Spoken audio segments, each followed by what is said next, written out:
തുടരുമ്പോൾ മസ്തകത്തിൽ മുറിവേറ്റ കാട്ടാനയ്ക്ക് ചികിത്സ ഉറപ്പാക്കാനുള്ള ദൗത്യം പുനരാരംഭിച്ചു. ഡോക്ടർ അരുൺ സക്കറിയയുടെ നേതൃത്വത്തിലുള്ള 20-അംഗ ദൗത്യ സംഘത്തെ 50ആയി വിപുലപ്പെടുത്തി. ഉൾക്കാട്ടിലേക്ക് വലിഞ്ഞ ആനയെ കണ്ടെത്താൻ കൂടുതൽ മേഖലകളിൽ തെരച്ചിൽ നടത്തുകയാണ്. ആനന്ദ് പുത്തൂർ ചേരുന്നുണ്ട്. ആനന്ദ്, ഇപ്പോൾ അവിടെ എന്താണ് സംഭവിക്കുന്നത്? കാരണം ആനയ്ക്ക് മസ്തകത്തിൽ മുറിവേറ്റിട്ടുണ്ട്. മാത്രവുമല്ല, ആനയുടെ ആരോഗ്യസ്ഥിതിയിൽ കൂടി ചെറിയ പ്രശ്നങ്ങളുണ്ട് എന്നാണ് അറിയാൻ സാധിക്കുന്നത്. ഈ ഒരു ഘട്ടത്തിൽ ഈ മയക്കുവെടി വയ്ക്കുക അല്ലെങ്കിൽ ആനയെ പിടികൂടുന്നതിൽ എത്രത്തോളം വെല്ലുവിളിയാണ് നേരിടുന്നത്?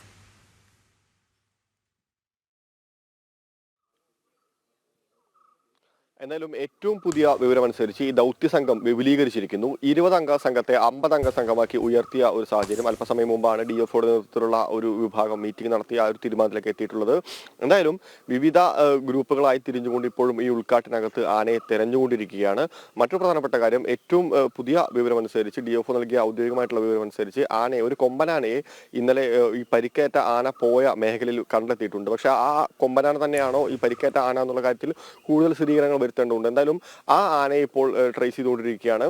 ഇപ്പോൾ നമ്മൾ ഈ നിൽക്കുന്നത് ഈ ദൃശ്യങ്ങളിൽ നിന്ന് കാണുന്ന പോലെ തന്നെ ഇതുവരെ മാത്രമേ മാധ്യമങ്ങൾക്ക് ഇപ്പോൾ പ്രവേശനമുള്ളൂ. കഴിഞ്ഞ ദിവസം ഇതിനകത്തേക്കും ഈ പ്ലാന്റേഷനകത്തേക്കും എല്ലാം പ്രവേശനം ഉണ്ടായിരുന്നു. പക്ഷേ ഇത്തരത്തിലുള്ള ആളുകളുടെ സാന്നിധ്യം കൂടുന്നതനുസരിച്ച് ആന താഴോട്ട് ഇറങ്ങി വരാനുള്ള സാധ്യത കുറവാണെന്ന് മുന്നിൽ കണ്ടുകൊണ്ടാണ് വനംവകുപ്പ് മാധ്യമങ്ങളെ ഉൾപ്പെടെയുള്ള വിഭാഗത്തെ ഇപ്പോൾ ഇവിടെ ഈ ഒരു ചെക്ക് പോസ്റ്റ് വരെ മാത്രം പ്രവേശനമുള്ളത്. എന്തായാലും നമ്മളിപ്പോൾ ഈ ദൃശ്യങ്ങളിൽ നിന്ന് കാണുന്ന ഈ കാട്ടിൽ എവിടെയോ ആണ് ആനയുള്ളത്. ഈ ആനയ്ക്ക് വേണ്ടി ഇപ്പോൾ 50-അംഗ സംഘം വിവിധ ഗ്രൂപ്പുകളായി തിരിഞ്ഞുകൊണ്ട് ചർച്ച ചെയ്തുകൊണ്ടിരിക്കുകയാണ്. എന്തായാലും ഏറ്റവും പ്രധാനപ്പെട്ട കാര്യം, ഓരോ ദിവസം കഴിയുന്തോറും ആനയുടെ ഈ ആരോഗ്യനില കൂടുതൽ പരിതാപകരമായി വരികയാണ്. ആരോഗ്യനിലയിൽ കൂടുതൽ ആശങ്കയുണ്ട്. അത് തന്നെയാണ് കഴിഞ്ഞ ദിവസം ഡോക്ടർ അരുൺ സക്കറിയും വ്യക്തമാക്കിയത്. കാരണം ഈ മിഷൻ അതീവ ദുഷ്കരമാണ്. കാരണം ആനയെ അടുത്ത് കിട്ടണം.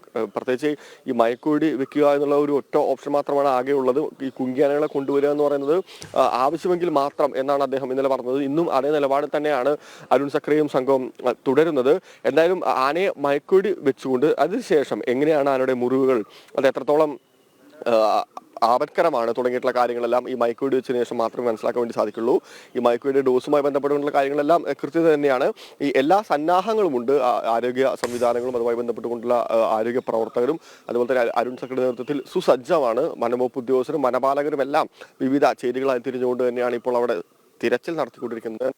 അല്പസമയത്തിനകം തന്നെ ആനയെ കണ്ടെത്താനുള്ള നടപടികൾ ആരംഭിക്കും. അതായത് ആനയെ കണ്ടെത്തും എന്ന് തന്നെയാണ് നമുക്കറിയുന്നത്. ഉച്ചയോടുകൂടി തന്നെ ഈ ഒരു മിഷനിൽ കാര്യമായിട്ടുള്ള പുരോഗതി ഉണ്ടാകും എന്നുള്ള ഒരു പ്രതീക്ഷയിലാണ് വനംവകുപ്പ്. ഞാൻ നേരത്തെ പറഞ്ഞ പോലെ തന്നെ ഏറ്റവും ഔദ്യോഗികമായിട്ടുള്ള വിവരം അനുസരിച്ച് ഇന്നലെ ഈ മസ്തകത്തിൽ മുറിവേറ്റ ആന പോയ പരിസരത്ത് ഒരു കൊമ്പനാനയെ ഈ സംഘത്തിന് കണ്ടെത്താൻ സാധിച്ചിട്ടുണ്ട്. ആ കൊമ്പനാന തന്നെയാണോ ഈ പരിക്കേറ്റ ആന എന്നുള്ള കാര്യത്തിൽ ഒരു സ്ഥിരീകരണം വരുത്തേണ്ടതുണ്ട്. അതിനുശേഷം അതാണെങ്കിൽ തീർച്ചയായിട്ടും അനുകൂലമായിട്ടുള്ള ഒരു ഭൂപ്രകൃതിയുള്ള ഒരു സ്ഥലത്ത് വെച്ചിട്ട് ഈ ആനയെ മയക്കുവെടി വയ്ക്കുകയും തുടർന്ന് തുടർ ചികിത്സയ്ക്കായി കാര്യങ്ങൾ മുന്നോട്ട് കൊണ്ടുപോവുകയും ചെയ്യും.